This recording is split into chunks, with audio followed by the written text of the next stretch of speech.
Um, that specific singular moment right after something goes completely wrong. Oh, yeah, totally. Like say the main server crashes right in the middle of the major product launch. Right. Or maybe your biggest client suddenly pulls their account just, with zero warning. Or even something personal, like your car breaking down on the way to the single most important meeting of your entire career. Exactly. There's this split second where the air just leaves the room, your heart rate spikes, your vision gets all narrow, and you basically have to make a choice about who you're going to be in the very next second. Right. Are you going to be the person who gets swallowed by the crisis or, the person who solves it? Yes, because that pivot point, it's really the difference between a manageable situation and a total catastrophe. And the deciding factor in those high-stakes moments is almost never the actual complexity of the problem itself. Wait, really? It's not the problem. Not usually, no. The deciding factor is the internal reaction of the person steering the ship. It's all about the leader. Which brings us to the core of today's deep dive. Welcome in, everyone. Today, we are looking at this highly concentrated, incredibly practical blueprint, and it's centered entirely on essential leadership skills. Yeah, and I love this one because this isn't theoretical fluff. We are dissecting a very specific framework today. Right, a framework that reveals the actual mechanics of what transforms, an ordinary everyday manager into an effective, truly authoritative leader. And I want to frame this for you, the listener, right up front. Yeah, this is important. Do not tune out just because you don't have CEO or manager in your job title. Yeah. We are unpacking a universal toolkit here. 100%. It's designed for literally anyone looking to navigate high-pressure moments in life or work without, completely losing their mind. So let's get into it. The foundational premise of this blueprint is surprisingly grounded, right? It really is. It cuts straight through all that corporate jargon we usually see. It basically argues that true transformation in leadership boils down to two highly interdependent consecutive actions. And those are? Staying calm in pressurized situations and making sound decisions. You're staying calm and making sound decisions. I mean, it sounds remarkably simple on the surface. It does, right. But the mechanics of actually achieving that state require a complete rewiring of how we process stress. So let's unpack this. Yeah. Because the framework starts with a very blunt admission. It acknowledges that it is incredibly easy to panic when faced with major problems. Which is just deeply relatable. I really appreciate that honesty because, let's be real, panic feels like the default human setting. Oh, absolutely. But then the text immediately pivots. It demands that to be successful, you must face problems head-on with a calm and, quote, solutions-based mindset.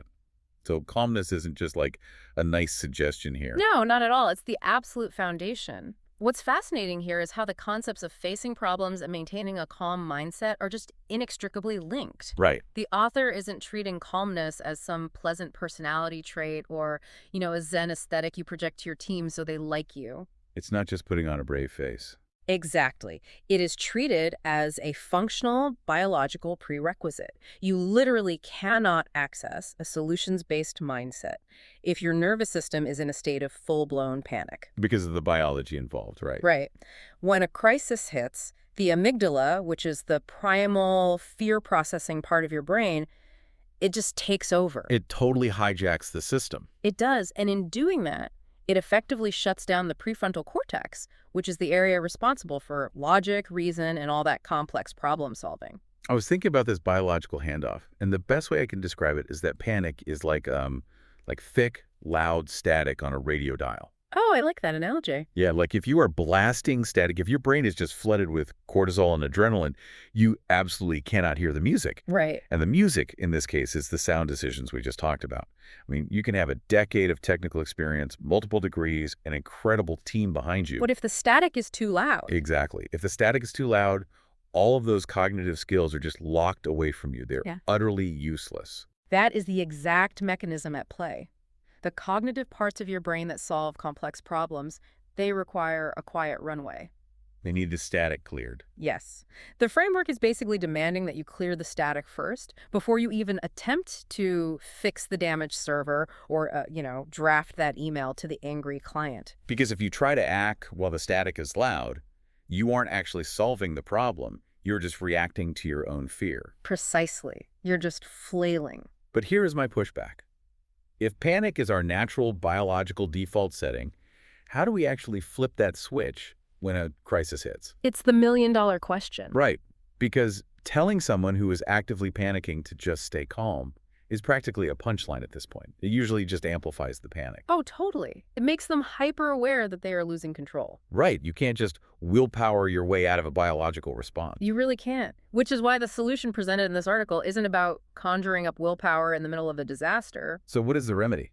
The remedy for the panic response requires a very specific type of preparation, long before the disaster ever even strikes. Okay. The blueprint argues that a leader remains, quote, cool, calm, and collected because they have actively practiced being in uncomfortable situations. The key word there being practice. Practice. That concept immediately made me think of a fire drill. Yes, Now, exactly like a fire drill. because you don't wait for the office building to be actively burning down around you to figure out where the stairwells are, Right? or to read the emergency evacuation map. That would be a terrible time to start reading the map. Exactly. Yeah. You practice the escape route on a random, boring Tuesday when everything is perfectly fine. You run the drill over and over so that when the alarm is real, the physical action is just muscle memory. And the framework notes that the effective leader has already thought about what they will do when the boat gets rocky. Right. They've done the reps. Yeah.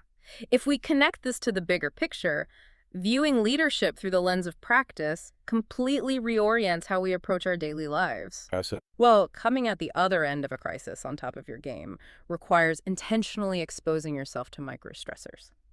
You don't wait for the boat to rock. You deliberately seek out uncomfortable situations to test your footing and build your tolerance for anxiety. Which fundamentally reframes leadership, I think. It's not this innate magical aura that some lucky people are just born with. Right. It's a muscle. It is entirely a muscle, and it's a muscle that hypertrophies, that grows and strengthens through deliberate, repetitive exposure to resistance. Just like physical muscles need the resistance of weights to grow. Exactly. The leadership muscle needs the resistance of discomfort. So I want you, the listener, to just pause and genuinely reflect on your own routine for a second here. How often do you actively seek out uncomfortable situations just to practice your reaction to them? It's a tough question to answer, honestly. It is, because society conditions us to spend our entire lives engineering our environment to avoid discomfort. We avoid the difficult feedback conversation with a coworker. Oh, all the time. We stay quiet in the meeting rather than pitching a half-formed idea. We avoid volunteering for the project we don't fully understand. But avoiding those moments of discomfort means you are actively skipping the gym where emotional regulation is actually built. Right, you're skipping leg day for your brain. Exactly. It requires a profound shift in mindset to look at those uncomfortable moments not as threats, but as repetitions. As reps in the gym. Right. When you start viewing an impending difficult conversation as a rep in the gym of emotional regulation, you change your relationship with stress completely. Because you strip the novelty away. Yes. Panic thrives on novelty. It feeds on that internal voice screaming, I have no idea what is happening and I have never felt this before. Practice neutralizes that novelty. Okay, let's ground this for a second. What does a deliberate micro-stressor actually look like? Say, I want to run a fire drill this week to build this muscle. What am I practically doing? Well, it starts small. It could literally be choosing to take a cold shower for 60 seconds every morning. Oh, wow. Okay. Yeah, because the physical shock induces a mild panic response.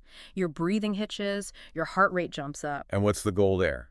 Your only task is to consciously slow your breathing and command your body to relax while enduring the cold. It's a purely physical repetition of clearing the static.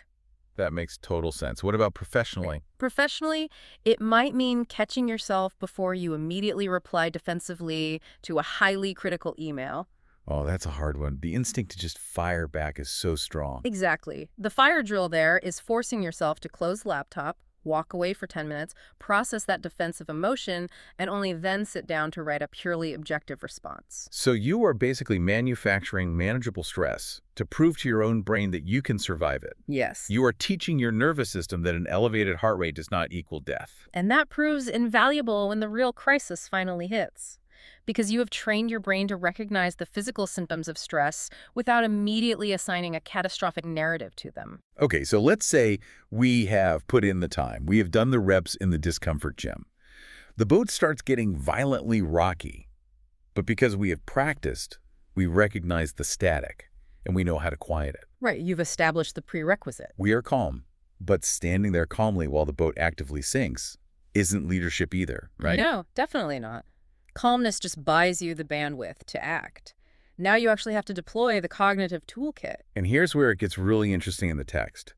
The framework explicitly pairs self-control alongside, quote, thinking tools such as critical thinking and the application of a proven problem-solving formula. Yeah. So we are moving from emotional regulation straight into hard cognitive processing.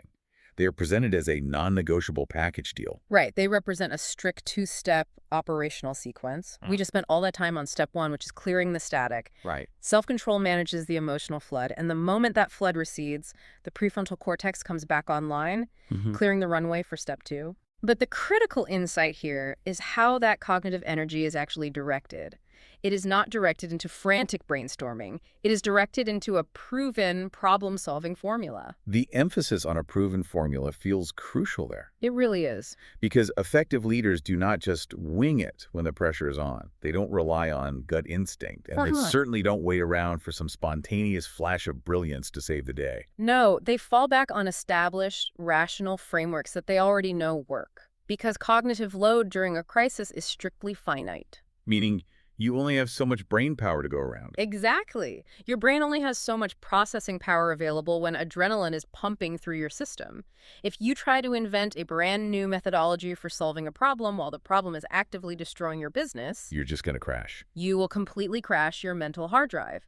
A proven formula offloads the mental burden of figuring out how to solve the problem, which allows you to focus 100% of your critical thinking on the specific variables of the crisis itself. Okay, we need to give the listener a concrete example of this, because problem-solving formula can sound incredibly abstract. Fair point. What does a proven framework actually look like in practice when, say, the server crashes or the client walks away? So a highly effective universal problem-solving formula usually follows a strict three-step cognitive loop. Okay, go to the steps. Step one is containment. That means isolating the immediate threat. Step two is assessment, which is gathering the known variables. And step three is execution, which is just deciding on the next right action. Okay, let's run a scenario through that loop. Say you are managing a logistics team, and you get a frantic call that a massive shipment of crucial inventory was just routed to the wrong side of the country. Classic nightmare scenario. Right, panic sets in. But you use your practice self-control to clear the static. Now, instead of staring blankly at the map or yelling at someone, you deploy the formula. Step one, containment. What does that look like? In containment, you aren't trying to fix the whole problem at once. You are just trying to stop the bleeding. So critical thinking asks, can we reroute the trucks right now? Can we pause the factory line that's waiting for those parts? You basically execute a holding pattern. Okay, and then you move to step two, assessment. Right. Assessment is asking, what are the hard facts? Not the fears, not the assumptions about whose fault it was, just the data. Where exactly are the trucks right now? Exactly. How many hours until the factory runs out of current stock? What is the weather like on the new route? You are basically stripping the emotion out of the event and turning it into a math problem. Spot on. And once you have those variables, you move to step three, execution. You don't need a perfect solution that magically teleports the trucks back to where they need to be. You just need the next logical step. Yes. Yeah. You just identify the very next right step based on the data you have. So maybe you dispatch a local courier to deliver a smaller stopgap shipment just to keep the factory running for 24 hours while the main trucks turn around. Wow. So the formula basically acts as a cognitive anchor. It really does. The framework emphasizes tackling problems head-on. But human nature usually dictates that when we face a massive, complex issue, our instinct is to delay or hide or just hope the problem miraculously resolves itself. Oh, completely. Avoidance is powerful. But having this proven formula actively combats that instinct for avoidance, doesn't it? It does, because avoidance is almost always rooted in a feeling of inadequacy. It is the fear that if you look the problem in the eye, you simply won't know what to do, and your failure will be exposed for everyone to see. Right. A proven formula eliminates that fear of the unknown. You aren't staring at a giant, unmanageable crisis anymore. You are just looking at step one of your checklist. Which radically lowers the barrier to entry for taking action. Exactly. You don't need to know how the story ends. You just need to know how to execute containment. You cut the monster down to size. You aren't processing the entire catastrophe all at once. You were just looking at the immediate data in front of you. Yeah.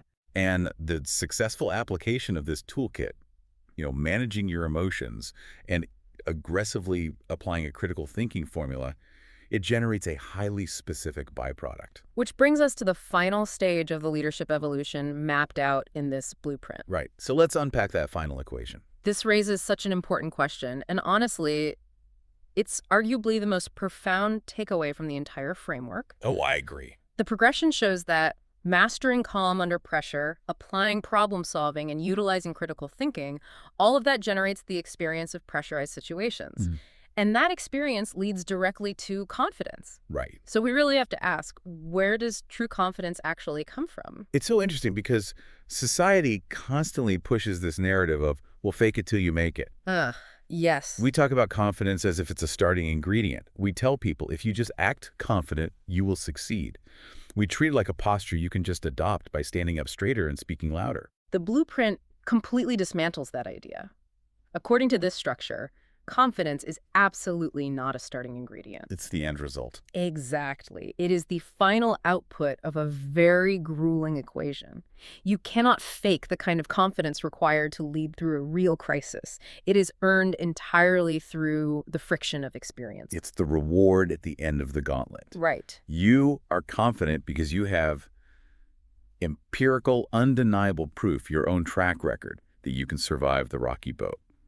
You survived the microstressors, you quieted the static, you executed the formula, and you came out the other side intact. Yeah, the confidence isn't arrogance, it's just data. Right. It's your brain knowing, hey, we have been here before and we know exactly how to navigate out. And that earned confidence is what allows a leader to project true authority. Because, I mean, people instinctively know the difference between loud arrogance and quiet competence. They absolutely do. When the server crashes, the team isn't looking for the person who yells the loudest or strikes a power pose. They are looking for the person who has the empirical proof of survival written into their posture. So what does this all mean for the ultimate goal? The blueprint caps off the entire process by stating that mastering this equation means you will become a, quote, formidable leader. Formidable. It is such a specific, weighty word to choose. Formidable. Dissecting the word formidable in this context is crucial because it is so easily misunderstood. Usually when we hear formidable, we picture a boss who is aggressive, dominating, maybe a bit of a dictator. Right. Someone who rules by fear. Someone who slams their fist on the table to get results. But based on everything we have unpacked today about calmness, emotional regulation, and rational formulas, that is the exact opposite of what this framework actually means. 100%. In the context of this blueprint, being formidable has absolutely nothing to do with aggression. So what does it mean? It means being an unshakable, highly rational force when everything else around you is falling apart. It means your presence alone anchors the room because your team recognizes that you are completely immune to the panic they are feeling. Wow. You are formidable because you are basically an immovable object in the face of chaos. It really is the difference between commanding fear and commanding respect. The aggressive boss might get people to scramble out of terror, Yeah. sure. But it's short-lived. Right. But the formidable leader, the one who clears the static and walks the team step by step through the formula that is the person everyone naturally gravitates toward for survival. That is true. Lasting authority. And, a formidable leader is incredibly intimidating to a problem. Oh, I love that phrasing. Intimidating to a problem. Think about it. When a crisis encounters a mind that absolutely refuses to panic and systematically dismantles the issue piece by piece, the crisis just loses its power. That is the transformation this blueprint is promising. And the most empowering part of this whole discussion, tying it back to you, the listener, is that this transformation is completely accessible. Completely. It does not require a special pedigree or a certain extroverted personality type or a fancy title on your door. No, not at all. It just requires a willingness to follow the mechanics of the formula. It starts with recognizing the biological static of panic. It requires choosing to practice discomfort running those daily fire drills when the stakes are low. Right. It demands pairing your emotional self-control with a strict cognitive problem-solving framework. And finally, it means letting that hard-won experience forge real, undeniable confidence. It is a developmental pathway. Every single problem you face head-on, no matter how small it seems, is just another opportunity to build that formidable presence. It really is. Because leadership is an action, not an identity. It is simply what you do when the pressure is on. Which brings us to our close. We have traveled from acknowledging the universal biology of panic to engineering a state of unshakable confidence. It's been a journey. We've broken down the necessity of treating daily microstressors like gym repetitions and the absolute requirement of offloading your cognitive burden onto proven formulas. But before we sign off, I want to leave you with a final thought to mull over. A little homework. Exactly. We spent a lot of time today on the idea that true confidence is the byproduct of surviving uncomfortable situations. So here is my challenge to you. Listen closely. What is one small, relatively safe, but undeniably uncomfortable situation you can intentionally put yourself into this week? Oh, that's a great challenge. Maybe it's speaking up in a meeting where you usually stay quiet and just take notes. Maybe it's initiating a difficult feedback conversation you've been putting off for weeks. Or maybe it is literally just taking a 60-second cold shower tomorrow morning. Yes. Whatever it is, use it as a fire drill. Don't avoid the friction. Use it to practice keeping your cool, clearing the static, and building that formidable muscle. Because the obstacle isn't in the way. The obstacle is the practice. Beautifully said. Thank you so much for joining us on this deep dive. Keep exploring, keep learning, and remember to face those problems head on. We'll catch you next time.